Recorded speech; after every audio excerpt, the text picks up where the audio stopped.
Adulteration adulteration adulteration, ఎక్కడ చూసినా adulteration. పాలు, పెరుగు, ఘీ అన్ని అడల్టరేషన్.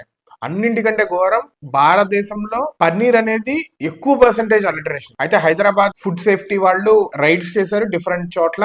FSSAI లైసెన్స్ లేకుండా చాలా వరకు యూనిట్స్ ప్రొడక్షన్ చేస్తున్నాయి. అన్హైజీనిక్ కండిషన్స్ లో చైల్డ్ లేబర్ పెట్టి ఫేక్ ఫుడ్ ప్రొడక్ట్స్ యూజ్ చేసి ఎక్స్పైర్ అయిన ఫుడ్ ప్రొడక్ట్స్, సింథటిక్ కలర్స్ ఇవన్నీ పెట్టి చేస్తున్నారు. అయితే ఈ నంబర్స్ చూస్తే కనుక అయితే 575 లీటర్స్ ఘీ అంటే నెయ్యి, 3946 kg adulterated ginger garlic paste, అల్లం వెల్లుల్లి పేస్ట్, ఇది మహేశ్వరంలో. అదే విధంగా 3037 kg 3037 kg మళ్ళా అల్లం వెల్లుల్లి పేస్ట్ మల్కాజ్గిరిలో. అదే విధంగా 250 kg అడల్టరేటెడ్ పన్నీర్ భువనగిరిలో. ఇక్కడ చూసినా ఇది ఎవరు తింటారు, మనమే తినేది. ఇట్లా వస్తున్నాయి. అయితే ఇంకొక రిపోర్ట్ కూడా చూశాను, పన్నీర్ అంట వీళ్ళు దగ్గర దగ్గర 250 ప్రొడక్ట్స్, 250 డిఫరెంట్ బ్రాండ్స్ నుంచి మన హైదరాబాద్ వాళ్ళే పన్నీర్ తీసుకెళ్తే